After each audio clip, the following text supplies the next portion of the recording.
emu aha no pay our NPP regional party office no befa akonya reso na mamuna official pa ene press conference a me share mo ha me be ka wasem no efa NPP the parliamentary primaries a ye ba be ye no January 27 o be bi e wo na shebe for e wo ho no na ansa na mekos no ensem ba ku ye ni bi wa ha maye treasure for penny ama osuruku kwa maye no mentimi e betanse nka the election protocol so wasem abraham kan wasem edikai MPP ye wa ba kosem MPP in Libya if you buy it MPP ye otaya e de ti party no if we ye na ma penso UGCC eba NLM eba UP eba PP eba PFP asana MPP ba no nim say na namo enkanka asante mantepa omo omadaroma oma hode omo nimdie omo sika ena abuama ena ye party no ya be di baby a wo sisi enti mesre party for say obia no me bom kokko say asema e fa na namo ho mo obia fa no ho for mu yen pese obi ebe tina radio so obi ebe tina TV so obi ebe WhatsApp so na say bi asema say bi ne kan edin asema e mo du ni papa no eni ne pe ebe kan wasem party no pay before anamon bi esi omo bi esi edi no yedi tie se obi ase se bi e wo mantepa bia no ma party di ba bia enka wasem nja ma party for pay before ya enka wasem into anamon etosu bi MPP party no was anti-mantepa no yenim se edumaje bebre so e ko for mantepa tutu ye international airport eda yina yakoma so ye bwamba Iran porta eda yina yakoma so ye pompa nochi maternity block a ho aduma wo ho ye central market ho aduma wo ho ye swami tachi ho aduma wo ho o ma pedi na na da ko kufuana o de na be de che yewa Muhammad Bamia se me fan ti na yi se sabi ogbogbo fi sanctuary na eduma ekoso na ombehwe se eduma ne bekoso na ewie ne fefefe na ye nyina ye niaje na Kumasi International Airport here na kopon ya aduma se contractors na ba o masha ase no acha by the end of second quarter there na ye bi airport no ama provision inframanone etima ba Kumasi ha Sasta Bankasu Lamport so yenim se ahode wo hanya kopon kai won so afizu enko na wiye no na first phase a ebetima bi ama containers aba so eno so etibetu ho anamo ede tuma esi di nyina said the regions ni na 60 regions ni na nya aban no Sasta Ashanti region so obunya aban no the ne immediate tua eno ti ye wo ha no mekoso na madam wadi agye ya yesie mu na wo ha edikan esisaya ye de ba efa prime minister be paso January 27 no ebi no say party no say baby e beto ababia no ye wo one voting center pe enti say bi over constituency be say sumia yetimi to ababa ko o asim dey bi ensa koso ba ko o amampatia the party ne kan say constituency bia no one voting center say assembly to na e asim kwa nemo the kan say baby a delegates no doors no electoral commission Wontumi say ometina creating additional police center e was one center hona etasu bi the party no e kan say say bia fa abato no the Jama electoral commission say omo na enye sa hihye no party pay bia no say Wontumi say Eduma Electoral Commission ba be no obeji so oba be no e to to bio e fa bambo e ho nsem no Ghana police and the Beshe Bambo onsem and the government appointee, government official, regional officers, national officers, constituency officers will be able to be ever Bambo onsem. Seven there will be fair no macho man for any security guards will be anywhere that they know of about Tonasi. The Biano, Ghana police and the Beshe. A toss with you.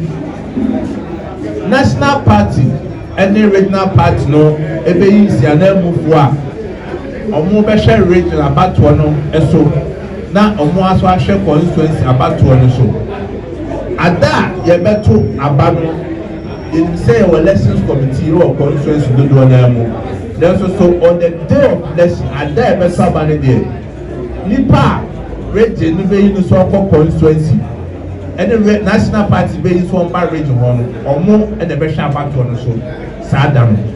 And to be a far about one, but to once be a member, and Jemu be a say no rapper regional be constituency no or no on the police for and electoral commission for everything house so. I thought to be as you say as I but say about 2 years about to know and yes sir. First, say a control bar, then you have to share with them.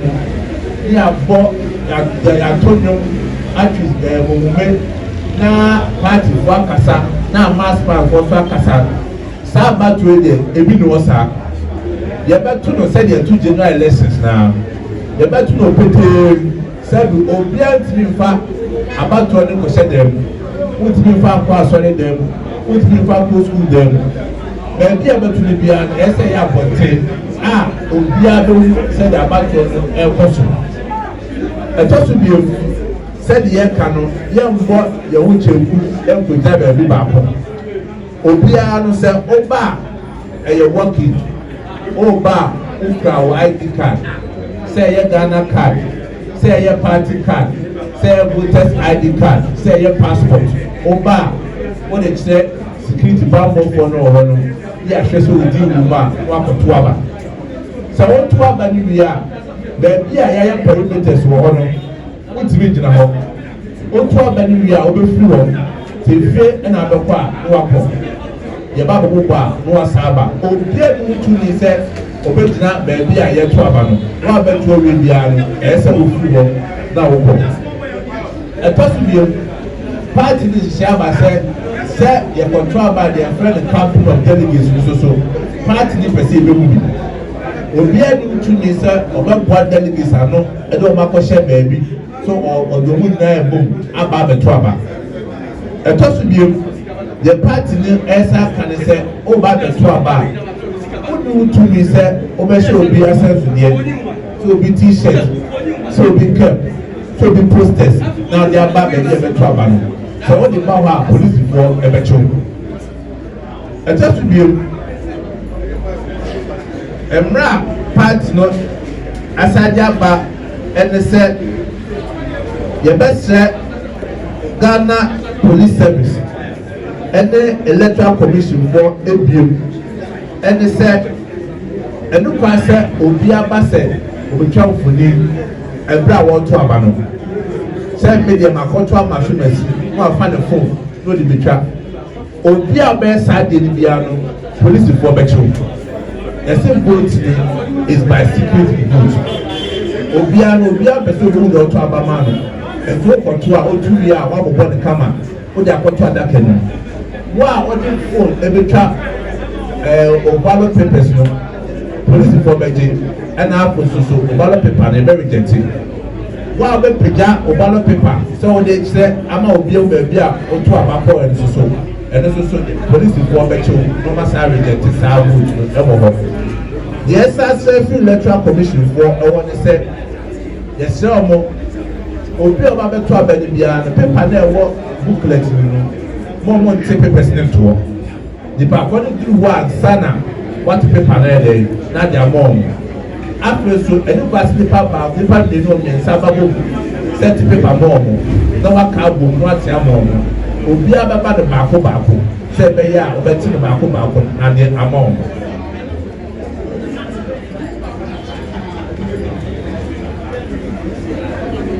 After so the party 24 ɛsa ka ne sɛ abatoɔ no nyame boa mɛmɛda January 27 no ɛba hyɛ aseɛ 7 a.m.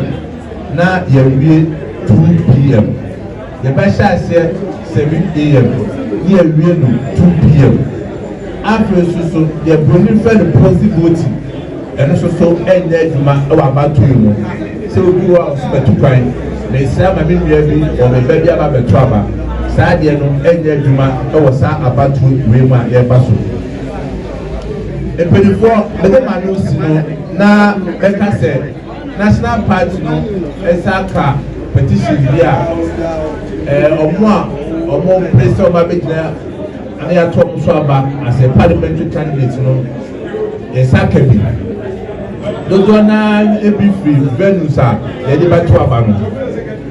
The national party ne ka ne sɛ yɛhyɛ regional party no sɛ petition bi a abɔ ɔmo anim bia no ɔmo ne constituency elections committee no ɔmo nhwɛ saa petition no na baabi a sɛbi yɛto abɛɛbɛ ha adwe no ɔmo nhwɛ na ɔmo sesa no na akyaa no nyame boa Tuesday ɛgyina ɛda no nkɔ awieɛ no na report a ɔmo nya ɛni mu ayɛ ɔmo da bɛ nyinaa no ɔmo nfa ma national party no na yɛtoa so yɛnkɔ yɛn mu yɛbɛsɛ obiara sɛ nhyehyɛeɛ a ɛba yi na sɛ yɛde bɛn ɛyɛ nhyehyɛeɛ a ɛbɛboa party no yɛato presidential primaries awie asomdwie mu yɛato ɔfa constituency primaries awie ɛwɔ asomdwie mu saa so na yɛrehwɛ sɛ yɛbɛto state members of parliament primaries na awie ɛwɔ asomdwie no ɛwɔ asomdwie mu yɛn nyinaa no ɛyɛ yɛ party foɔ baako sɛbi yɛakansie ɛna yɛn nyinaa yɛrekɔ yɛbɛsɛ obiara sɛ yɛkasa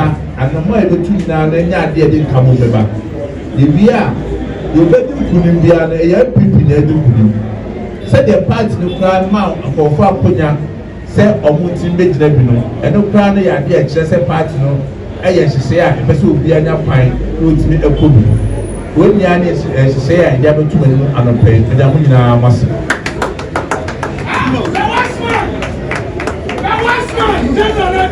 The General Secretary has spoken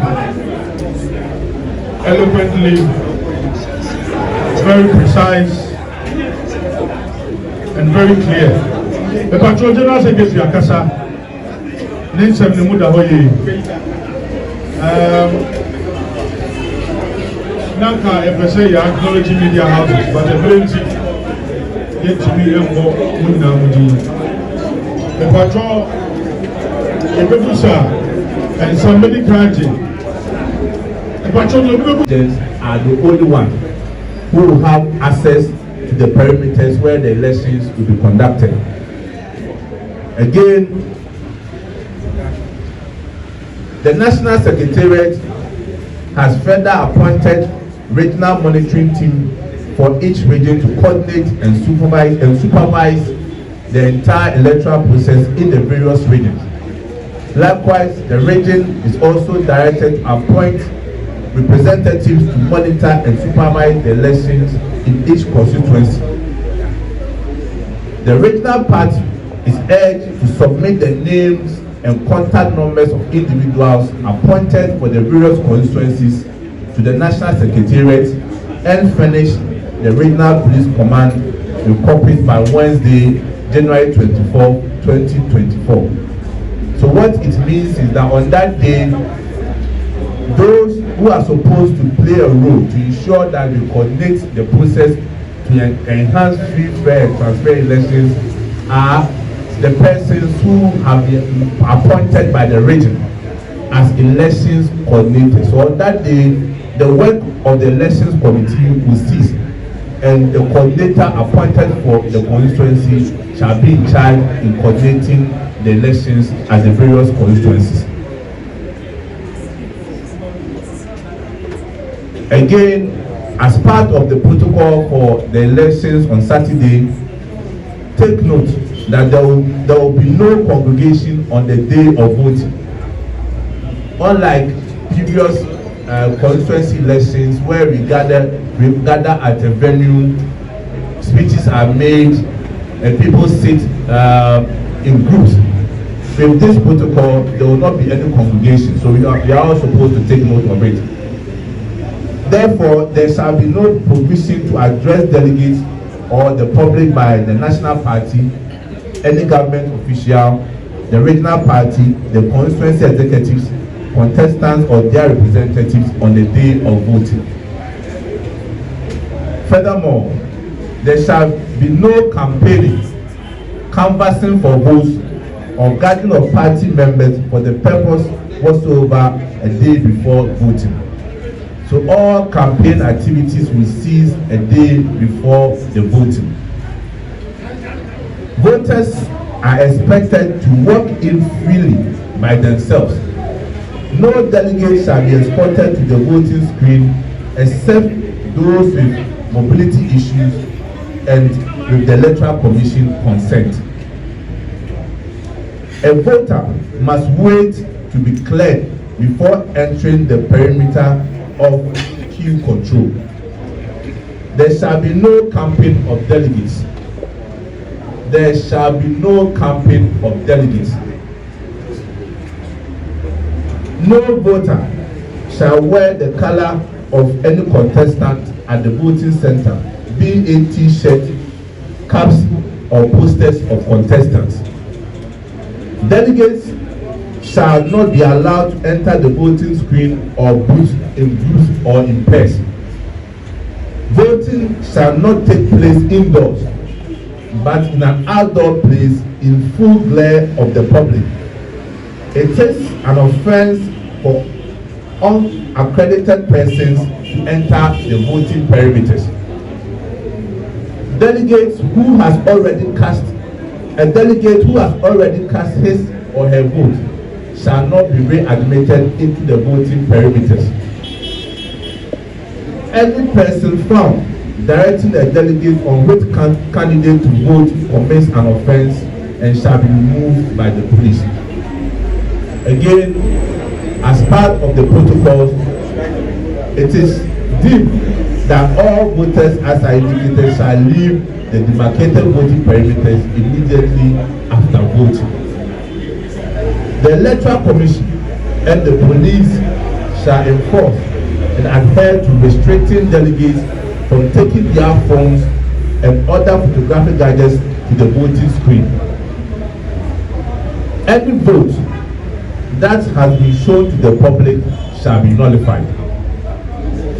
The Electoral Commission and the police shall deny influencers, or what we refer to as macho men, and undesignated persons access to the voting center.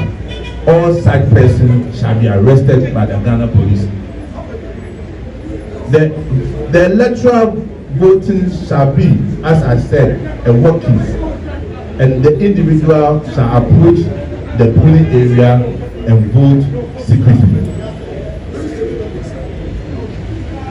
Presiding officers from the Electoral Commission shall issue ballots to one delegate at a time.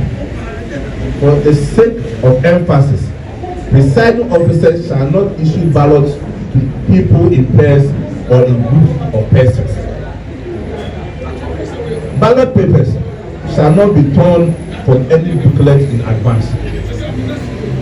Let me repeat that point again. Ballot papers shall not be torn from any booklet in advance. They can only be torn when the voter approaches the presiding officer. That's when the person will be given the ballot papers.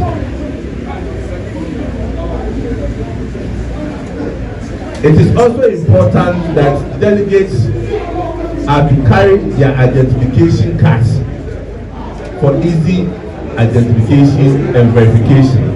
That is their voter's ID card, party card, passport, or Ghana card.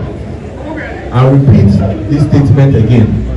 Delegates are to carry their identification cards, i.e.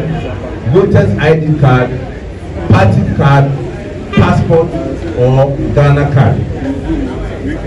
Delegates are advised to conform to all electoral laws, regulations, and rules on the day of voting.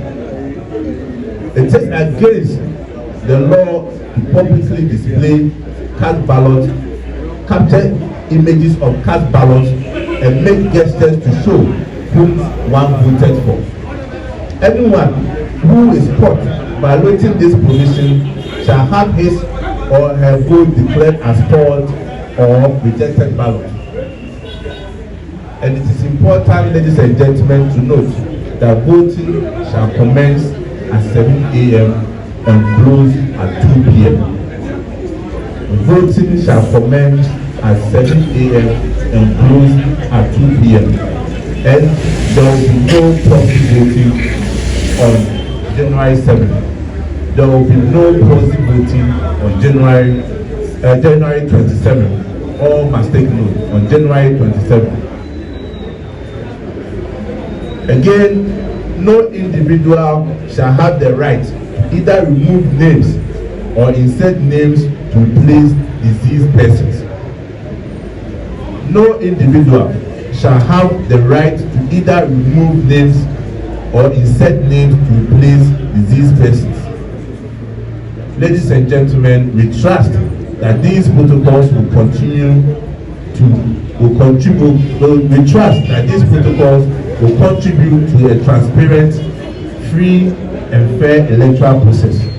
We acknowledge with sincere gratitude the unwavering cooperation from all stakeholders as we pursue an equitable, impartial, and transparent process to elect our parliamentary candidates for constituencies where we have sitting members of parliament. Finally, I must also acknowledge that the National Party has also received certain petitions from some aspirants who have issues with respect to venues that have been chosen for the parliamentary primaries. I will encourage the regional party together with the constituency party to have a look at all petitions that have been sent to them and to look into the merit of it, and by the close of day tomorrow, Tuesday, furnish with the National Party their advice for further action. Thank you very much.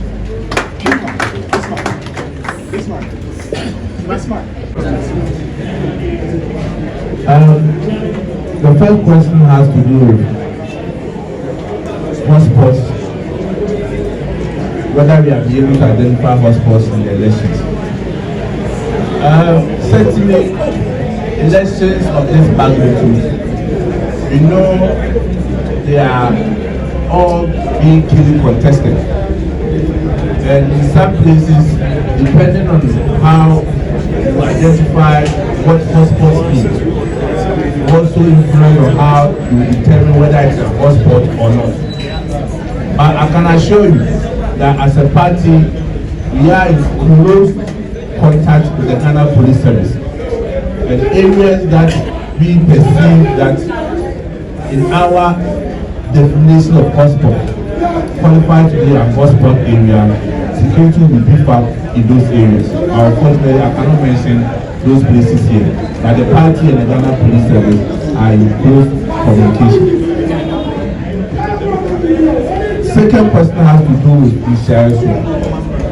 Yes, at our last National Executive Committee meeting, issues concerning whether or not the shares will be part of the elections on the 27th were discussed. But however, there was a court summons against the party. So the decision of the party was for us to go and appear based on the summons before we can take further actions in the Sheriff. On Friday, we got the report, and I also saw that the case has been discontinued by the applicant.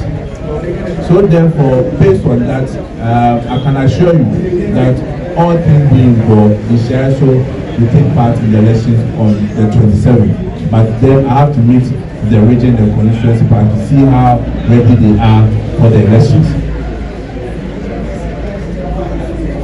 Then the other question also has to do with reasons against camping. Yes, the party has formulated these rules and regulations with the aim of ensuring free, fair, and transparent elections. And therefore, we are of the belief that everyone should be allowed to feel free to walk out from his house or her house to come to the polling center to cast his or her vote without any person influencing the said delegate. It was this belief that we have made a statement that no one should count delegates at any place. Then accreditations and venues. Yes, for us as a party, we talk about it, but we don't necessarily need accreditation because it's being done in an open space so that everybody can see what is happening at the polling center. So even if you are behind the perimeter, you can still take a shot of what is transpiring at the venue. Then on the issue as to why national should intervene to handle all the petitions that has come up. We have very few days to the elections. A national cannot be at everywhere to inspect venues and make recommendations. That's why we have deferred that directive to the regional party because the constituents are closer to the regional party to have a second look at the petitions that have been sent to them and also national and to make recommendations for national party to take a decision. Just yesterday, I had a petition from Asante Achin Central, but because I was coming to Kumasi, it was easy for me to make a stopover to have access to it. But there are other places that if I decide to visit or the national party decide to visit those places, it will be difficult for us to meet the deadline. Even from here, I've directed the national organizer to even go to offensive of go to have a look at the petition that has been sent to the national party. So likewise in other regions, the sole activity has to be embarked. Then another question has to do with those who will take pictures of their vote. Aside from qualifying the vote, what's next? As I indicated, one, it is an offense to take a picture of your vote. When it is done, one, your vote will be nullified and will be handed over to the Ghana police. It become a criminal matter. Then the Ghana police service will have to do directly with you. In that case, the party cannot come in.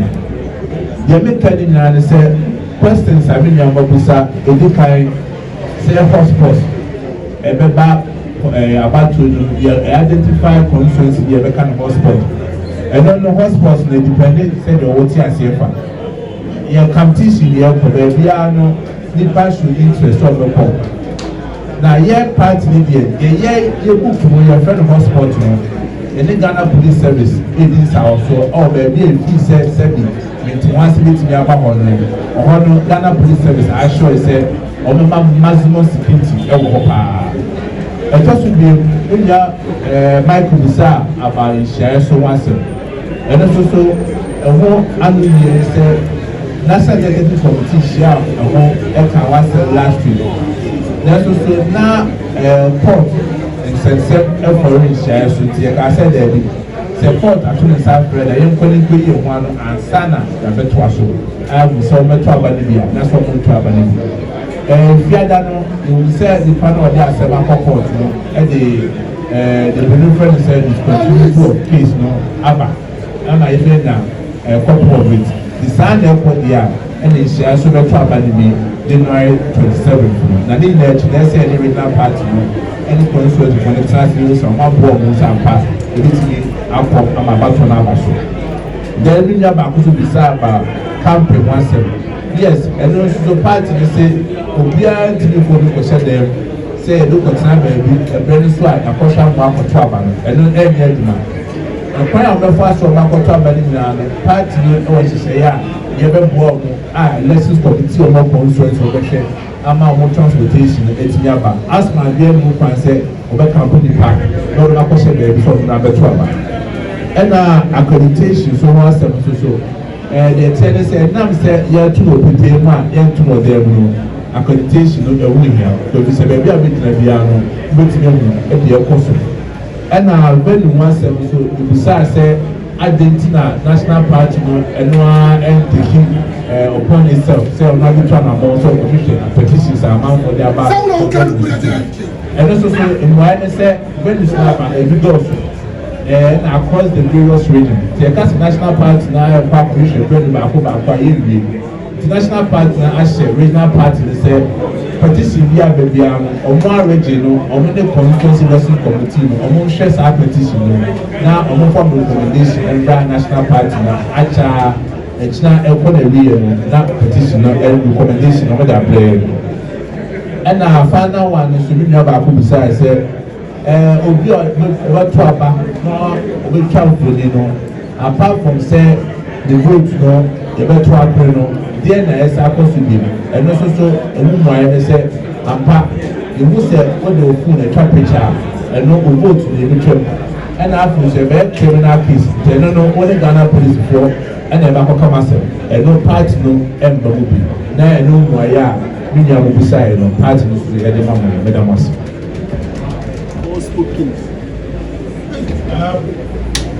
Abusua, for the final set of questions. Now they do again of the special say for that. One, two. If I told you, be able to sign up my musa. It's 1, 2, 3. The first question has to do with the question asked me why it did not state emphatically if the number of delegates are above certain numbers, we should have 2 polling centers. And my friend alleged that we stated some in the presidential primaries. Well, with respect to the parliamentary primaries and the presidential primaries, the rules are slightly different. The presidential primaries were run by the Presidential Elections Committee. But with respect to the parliamentary primaries, it's determined by the Parliamentary Elections Committee at its various constituencies. So that is why we didn't want to have a strict rules for them. So we have left it to the discretion of the Electoral Commission. I think the Electoral Commission is an independent body. And on the day of the election, it could be that the processes are going on well, or it could be that the process might have stalled because of the number of people. So the Electoral Commission, their wisdom, will be able to advise accordingly. And I don't think that should be a major issue. Then the second one has to do with an allegation, perceived allegation by an aspirant at Koduah Central. I've not had that report. But as you said, the person has already taken steps to inform the Ghana Police Service. So I believe that since I've gotten to the attention of the Ghana Police Service, they will have a look at it. But since I've also come to my notice as a General Secretary, I also dig further to find out what is really happening at that constituency. Then on the issue of vote buying, yes, all political parties front against vote buying.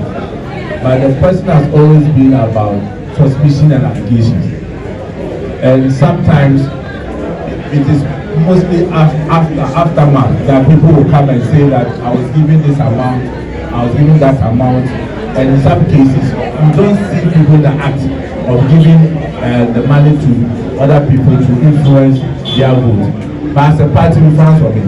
We frown on it. And if we catch anyone red-handed in the act of giving money to someone to influence the person's vote, then we can take an action. Again, if it comes to an allegation, then it means that the disciplinary committee has to come in for us to investigate as a party. Then on the issue of Honorable Kennedy can come, yes, if there is going to be an election, then it needs has been pledged to contest.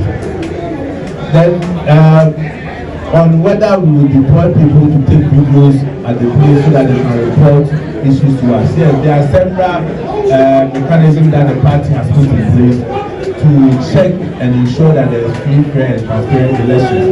And we all have means of verifying and also ascertaining things that will transpire at the various voting center. Yes, on the issue of formula, it has been stand down. Elections as formula has been stand down to further notice. And at the appropriate time, the party will communicate its decision on formula going forward. Then, Kumasi International Airport, my friend is asking whether it's 50%, 60%, or something like 70%. What I can assure you is what I said, that by the end of the second quarter, Kumasi International Airport is commissioned for flights, commercial flights to land and also to take off. That's what I can say. Then petitions, the number of petitions that the party has received. We are holding elections in about 108 constituencies. 108 constituencies. But I can confidently tell you that the petitions that we have received are not more than 10. They are not more than 10. But because as a party we treat every petition with respect, we are going to look into all of them and take a decision on them. But as I indicated, 108 constituencies, and to receive petition less than 10, it means the party has now, we should even be clapping for us for making sure we organize a very free process for us. The kind of said, Ebusa said, other now presidential primaries, no party no specific said if you had maybe a powerful thousand children, the better polling centers in the and more only a man said presidential primaries no any parliamentary primaries no presidential primaries no was managed by the presidential elections committee. Now we work together with aspirants and agents or more reps. But parliamentary primaries no parliamentary elections committee no actually of course in one body. Every constituency there was a parliamentary elections committee. And the toss will be to say electoral commission sponsor. Say number no every say and there's some way. But if you say Jama electoral commission, now say what you do, you say on that day no. Said about your number, one say, say it should be no and I say the end back on. But also be in the back to decide say when your report be from one of the aspirants or Iowa Central, say regional minister, say what the perform security for every year now. On one to say blast and say also the police for the police for there, the legal Ghana police for no on one share 7. Now, say about coming to the as general secretary, so we try to monitor as a member assembly. Then, say you go to about Obisika and that and for service. I might call that and the control come as a then Nadia and Jumo. Now, don't know about it. Obisika, Mamiska, over to Seminary. You said that you be as a pap when I'm transfer this kind of move for trouble. It says this about then as a committee by near outside the commission.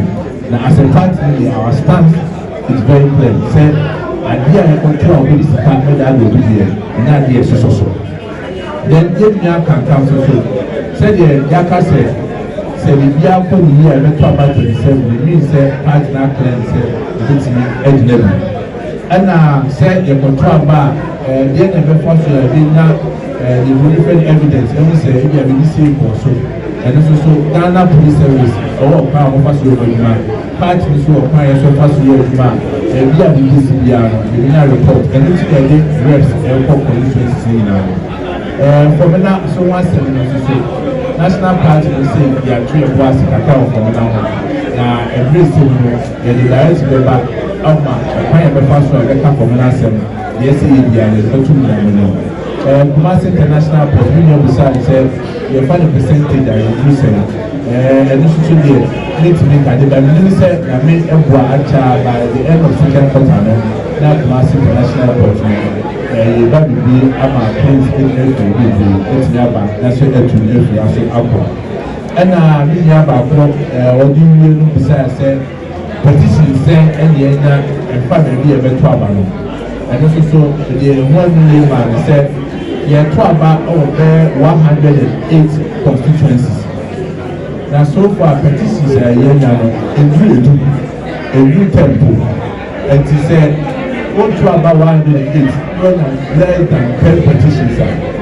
Indeed said Venice Adaba do go now the party for in the house. They will say Kakana in the so yet cassette they go now in Jamaica the so your Jama region say region and nominate lessons committee or commission to share Venice now petition about me. No more for my bench the national party no never watch now and put away. Say better when I must see and say please the best I share. And I say, if I could be the new patriotic party, and then you say Black Stars before much. General Secretary said party was soon. Any young pie going now to the Black Stars station. If you get some media, you have about 2 very Saturday. Mr. Said, I thought that Ayana and 70 as a moving children. Some of the spices are one. Nice, I never said the best. You go to Animal. Yeah, actually, my views are friend before. Now you're changing. You better want to see a mission. It's a town year or a also. The patrol, a year regional party, no, about so regional manager, regional communications director. So many to media come and see about this. Movie media houses, regional communications director, but to move on. Na ubibia oro bia nso no nsa ebeka ya mi so bia